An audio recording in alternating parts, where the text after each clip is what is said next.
came from a childhood. I noticed I wasn't recording, so now it is. So we missed all that, at least on my end. But yeah, I'm sure you're recording yours. Yeah, Sorry. it's a recording in progress. Yep. Where Grim came from, childhood nickname Crypt actually came from Tales from the Crypt. There was 2 episodes that he did Oh my that gosh, I love he Tales from the Crypt. he goes, "Hello, boys and ghouls. This is Crypt Keeper. This is Crypt Keeper with a K as in crypt." 2 episodes I've only ever dug up with crypt on it, so I'm like, I like that. So why is it crypt? But then there was an I in there, so I just put an I instead, a Y instead. What internet? What it's GKR. What internet? What Y stands for is international parent international, because I've traveled internationally growing up in a military family, and plus I was a former government contractor. So you've done So some. Oh, go ahead. Sorry. I've done some government contracting. I was a mercenary civilian contractor, not official military. Paranormal, of course. Everybody gets that one. Trackers, because I was a tracker. I grew up around the backwoods of Montana. I was always tracking animals, tracking deer. And one day I was tracking a deer and I had my first Sasquatch encounter. And I'm sitting there tracking this deer and I kept hearing this. I'm like, what the hell? So I get to this ridge and I look down and I see this. I see the deer that I had shot, and I see this. Well, I'm thinking it's a person grabbing the deer. I'm like, hey, I bellow and he turns around and he's covered nothing but fur. I'm like, what do I do? You'd figure that anybody would run. No, me being a country western, you ain't taking my damn deer. Uh, I swung my gun across my back and I took pursuit, and the damn thing threw the deer up on his shoulder and took off running. I'm like, and he disappeared down a ridge. If you've ever been in the woods, you know ridges are like our knuckles. He disappears down in a ridge, and I'm like, where'd he go? I'm like, what the hell? And so I went back, took pictures of the footprint with a Polaroid camera I had, shook the film, looked at it, and took it to a buddy of mine that had been him and his dad that had lived in the woods their entire life. And he says, "You found a Sasquatch." So he went back. We went back up there the next weekend, and he goes, "Where it disappeared down to is a set of underground caves." I'm like, "Let's go." So we went down in there, and we only went probably about 2 miles in, because them caves ran for hundreds of miles underground. So there's no telling where he could have went. hmm. So we came back out, and I kept that photo. And what's ironic is when I left home when I was 15, my mom got rid of all my stuff, all my paperwork, all my data that I had collected up there, and photo was never seen again. So it was that right there. I grew up in the paranormal. I was raised in the paranormal from the time I was 7 up until I left home. I'm a 8th-generation paranormal investigator. So Eighth I've been doing this. generation. My That's incredible. it goes all the way back to my family when they were witches and Salem witch And trials with what? my family. Yeah. So you were able to trace back all that lineage. Yeah, I was So you, able to so you trace. have witches in your family. Uh-huh. Okay. Yeah. Do you consider yourself a witch? So I don't know what I'm looking. Okay. So that is that a mark of a witch emblem? It's a pinnacle. I A consider pinnacle. myself a witch, so does my wife. We're both, Okay. I'm Christian Wiccan, so is my wife, but this is where I differ. I'm Christian Wiccan Odinist. I practice voodoo, and I'm also a retired Catholic priest. I'm a 6th-generation priest, Wow. So retired priest. So do these fit together? They seem kind of, the antithesis, or maybe not. I don't I know. make them fit together. I put Okay, them all yeah. together. Nice. Yeah, I am working on my advanced Wicca degree from the Center of Excellence. So my knowledge of Wicca comes from that course. But I have not completed it. And so I'm interested in Wiccans and Wicca, and witches and witchcraft in general, but I don't know a ton. My I wife and I, just what I learned in my course. my wife and I, we have an altar within our home. Okay. Nice. Yeah, that's awesome. Yeah. What That can right you there. describe some of these things that we're seeing on here? This is a haunted badge that I removed from somebody gave me, that once they got it out of their midst, they quit having hauntings in their home. You quit having hauntings. Okay, so this was a I private removed, investigation, and that's yes, maybe a spirit vessel, perhaps yeah, was. I removed that, this too. So former spirit vessels that you removed the what was inside the entity or what have you. Yeah, as soon as I removed it, things were fine in their home. Some of these are just collectors that we've collected, but this one is one that is kind of was a cursed object that was removed from a home. What it is it was a cobra on a little platform, as you can see. A cobra That on a platform. like those stone cobras you can buy that you get on that are like the stone ones you can buy. I don't. I can't really describe it that well. What Okay. happened was it's is actually a cursed object that is contained in holy water and has salt inside of it. Okay. And I'm looking at a former animal. Yeah, no, it's not a former animal. It was just a stone that was used for dark purposes. Okay. This right here, this one right here, was used to channel dark purposes and harm this. This guy was a dark witch. He was using this to harm his wife. Her mother had bought it for her, and he decided to use that to harm her. So that was a cursed object. No, this was No. just a haunted object Haunted that object. he was Okay. using for a vessel for his magic It's to harm her. a spirit vessel. So that also used to be a spirit vessel. Yes, now it's harmless. Okay. Now it's just a part of our collection. Yeah. So many haunted objects, former haunted objects, and now they're part of uh the yeah. We The have altar. The altar. some of these are just objects that we've collected. The stones we have right here, there's too many to name of them. They're of course, one of mine and my wife's favorite movie, the Titanic, Star Wars. One object that catches a lot of people's curiosity. A box at one time that was used in the practice of voodoo was not used by me. It was given to me by a neighbor. He didn't know much about it, but I started doing some digging into it and found out that it was used in many voodoo rituals down in New Orleans. Nice. Oh, Yeah. oh, that just happened. Yeah, I know there's a whole mess of voodoo down in New Orleans. I've been there a couple times. I was hoping to get linked up with a voodoo priest just to chat and learn some stuff because I haven't done a whole lot with voodoo myself.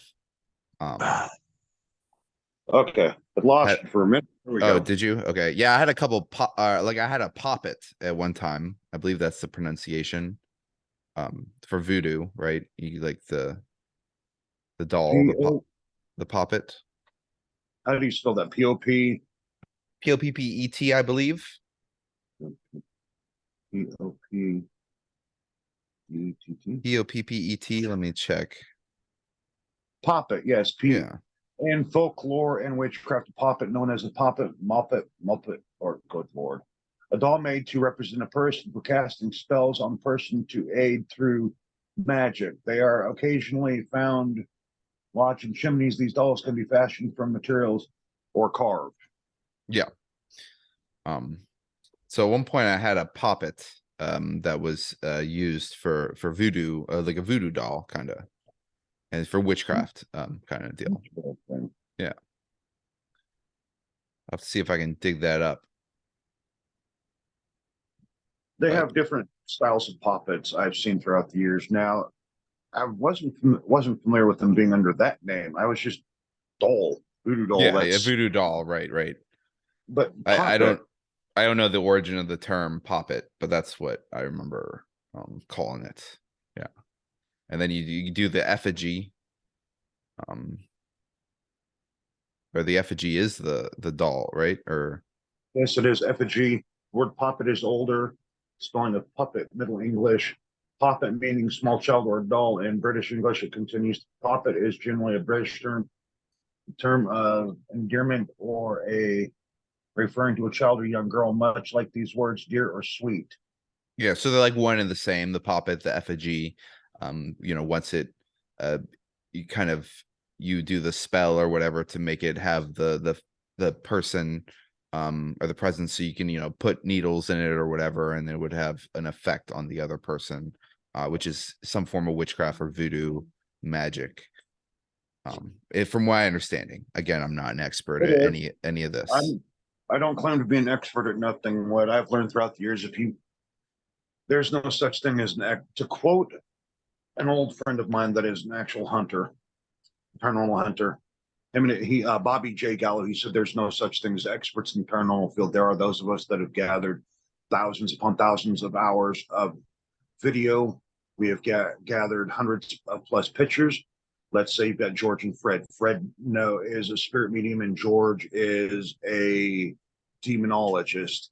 And then Bobby went as far as to, hey, let's bring Lauren over here. Let's say Lauren is a sensitive, an empath. He goes, you can learn something from each one of them. You combine them together, you have one hell of a team.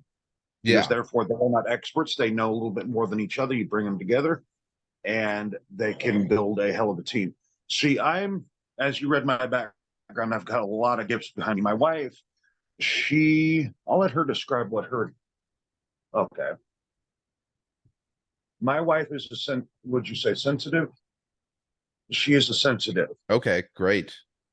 Yeah, and I am not. So it's always nice to have someone on the team or go investigate with someone who is sensitive, so that, you know, like you said, having one piece of each of the puzzle on a paranormal investigation team is ideal.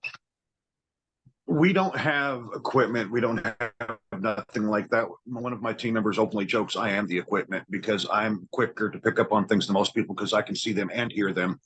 I can't walk into a graveyard without hearing at least hundreds of them at a time. I cannot walk down the street without hearing hundreds of spirits at a time. I have a hard time being in public with people because I'm an empath, but on steroids. I'm much more sensitive than most people are around me, and so I wear a lot of the stuff. What I wear, labradorite with dragon's blood, protects against psychic attacks, and protects against negativity and dark energy. My jasper protects against negative energy and cleanses and protects. And then, of course, my pinnacle, it's got a lot of stones on it that a friend of mine that runs a store down the road from us called Folklore put a bunch of stones on there. Each one of them protects against psychic attacks. One protects against negative energy. One protects against spiritual attacks. So each one of the stones on my necklace does something. She pretty much supercharged it. Nice. Yeah. I definitely try to wear, you know, some crystals, like some black tourmaline, stuff like that, and, you know, doing sages and stuff. But yeah, I do bring paranormal equipment almost all investigations. So I would say I use all the devices because that's what I do. So you kind of have the medium, you know, ESP abilities, and then, you know, for me, I just kind of take a more scientific approach, and, you know, kind of use tools the best that I can, and obviously cameras and audio recorders. I noticed some people use cameras and audio recorders. They do it that way. There's nothing wrong with doing it that way. I've learned throughout the years. I've used equipment throughout the years, and there's been sometimes equipment has been faulty, or as they say, my gift has been faulty, where I've picked up on something, but yet I was picking on something that was going on with somebody, not that was happening in the graveyard we were in. The other night, my wife and I have a woman that we follow online called, her name is Tammy Earl. She's a paranormal investigator in Missouri. Okay. Yeah, let me write that down. I always like to follow people in the field and, you know, show support, which, speaking of, this might be a good time to anyone listening to definitely give me a follow. Paranormal TSPI on YouTube is my YouTube channel. And then, you know, I have a Facebook, and we have all the social medias, but, you know, YouTube is kind of the one I primarily use, and some Facebook every now and again, Twitter, Instagram is the Ghost Tour. So I have them all there, but you can, you know, check out me on there. So, you know, just promoting my stuff. And of course, if you're in Greenville, come check out Greenville Ghost Tours. And then, yes, I'm the founder of True Searchers, Paranormal Investigators, our paranormal investigation team, which you can find our investigations on my YouTube channel, Paranormal TSPI. Sorry for the plug, And but that's okay. I have if no someone's problem with watching, I that. definitely want them to check out my channel. But anyways, her name's Tammy. What's her last name? Tammy Earl. Coral Erll. Earl. All right, yeah, I'll check her Earl.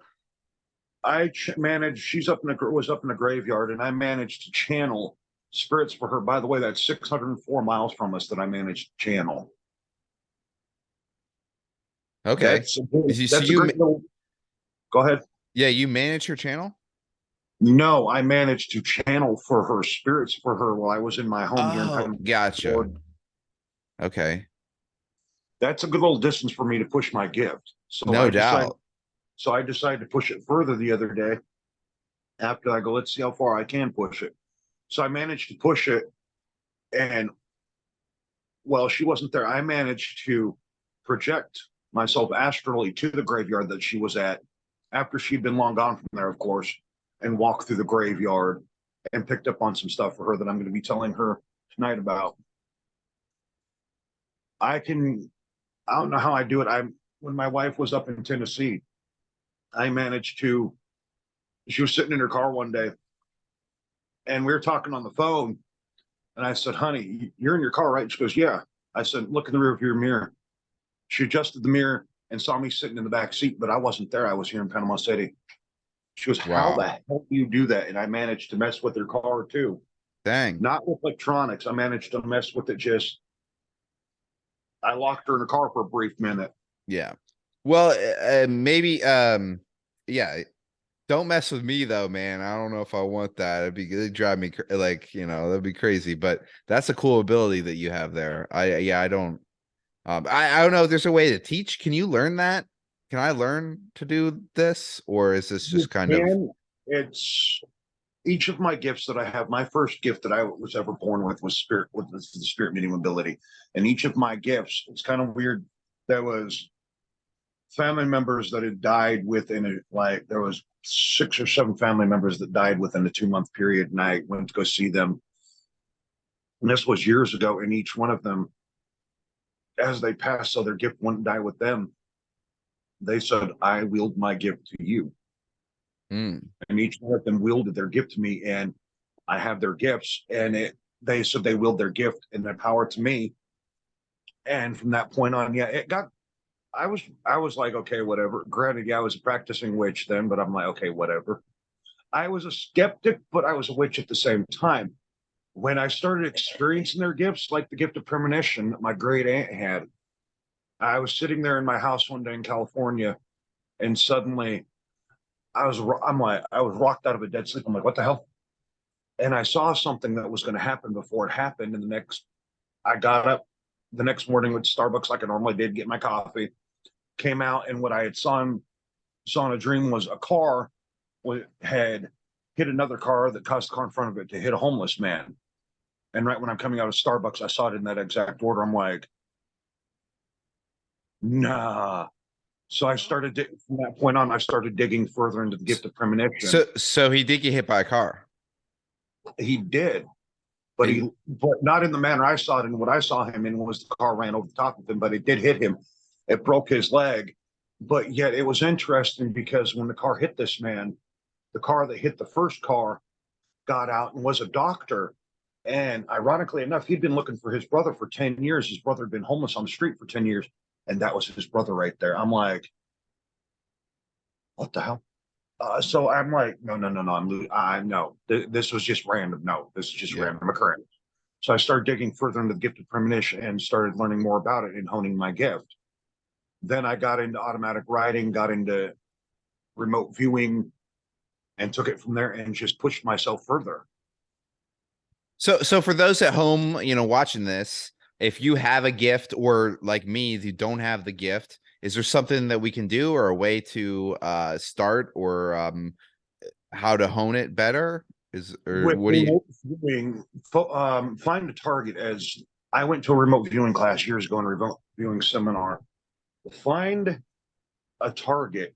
Pick a target like a person or a park or something you've seen on or something you've heard somebody talk about, and or pick a family member, for instance, you haven't talked to in a while, or pick a friend that's sitting in a house somewhere and you've only been to their house like once or twice. Of course, you're going to memorize what's in their house, but sit there and focus on them and let your mind just find some relaxing music or something and block the world out and focus on them and see if you can see what they're doing or what's around them, objects around them, Yeah. and Um, build a it further. I like this. This sounds fun. This sounds like something I can maybe do on my own and maybe even, yeah, try to, see my progress. Maybe start this could be a video idea. Maybe I can um start focused on someone and then over time maybe it gets stronger and stronger that I could be able to channel them. For a long time, I've wanted to try to do a class. I had someone a while back tell me, hey, look, you've got your gifts, and there's others of us out there that have gifts. You should do a class on Facebook. And I'm like, this is just before I created. I've been in paranormal for 35 years, and I was never saw myself much of a teacher or a leader. And almost about 5 or 6 years ago, somebody told me, hey, look, you've got these gifts. You should teach people how to use them. I'm like, I'm not a teacher. Hell no. I'm not a leader. But now I look back on that and I'm like, I'm lead investigator of a team. My wife and I run the team together. We run our podcast together. And it's like, wow, I never thought of myself much of a teacher. Somebody the other day brought it up. Say, you're a remote viewer. I'm like, yeah, they should. So you should teach remote viewing classes. I'm like, okay. I never really thought much of it until you and I started talking again. And then you started asking questions about it. And it was 2 days ago that when my wife was taking a nap, I sat here and said, okay, I said, okay, gods or goddesses, give me a sign that I'm meant to push this forward, to push teaching people how to hone their gifts better. Give me a sign, push it forward. I have waited the last 2 days, and it's funny, just before the podcast came on, I said a silent prayer. I said, okay, gods and goddesses, if you want me to teach, give me a sign. And he popped up. Oh, shit. Yeah. Oh, no. Oh, crap. It's a time ran out. Time ran out. Okay. Oh, meeting time. Okay. Um, I could probably send you a link to my Zoom if you want to do that. That would be phenomenal. Okay. Yeah, you want to just close this and start another instance? Yeah. Sure. Okay. Send me a link to your Zoom and I will come on. Sounds good. All right. I will. All right. We'll see me back in a minute. All right. Bye.